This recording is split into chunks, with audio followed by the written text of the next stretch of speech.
want to be the ones out there on the front lines, fighting for kids, loving kids, caring about kids, telling them how much they're worth it, going out of our way so that God can be the one that touches their lives. They're His children. He sent His Son for every one of them, and if it was even just one for that one, that's how much that they're worth.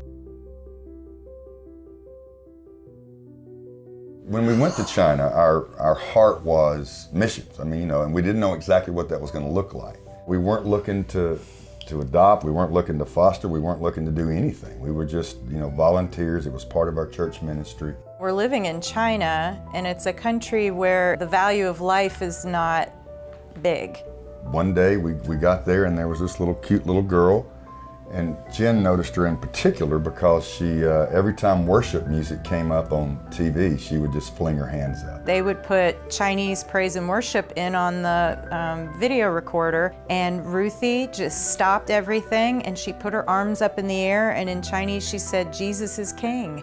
And I just lost it. I just started crying, and I just said, "God, if you want me to facilitate what you've put in her, I would love to be her mother." Ruthi had already had 3 surgeries in China. Hydrocephalus, they put a tube in their head. She had to keep having multiple surgeries, and an infection that caused the cerebral palsy on her right side. So she had a lot of health challenges that way and not adequate care.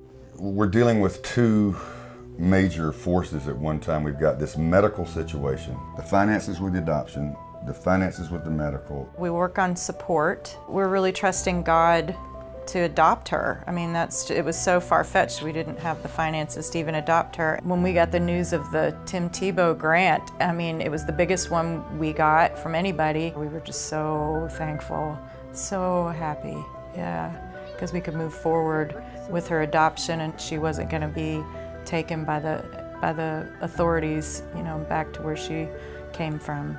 As a man, I cried. I wept because I knew it was like a kiss from God. It was like a hug from God.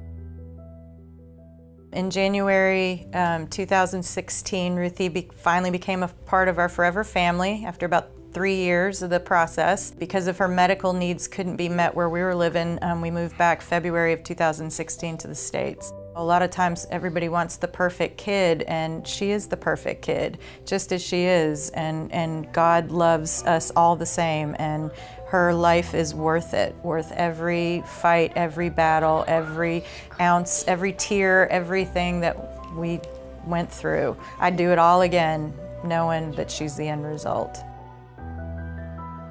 Could you imagine if there was an army living that lifestyle of worth and we were treating people that way? That would change everything about our culture, and it would bring so many people together. You don't know whose life is going to change, but I do know that our mission at TTF is not to necessarily change lives. Our goal at TTF is to fight so that God can change lives.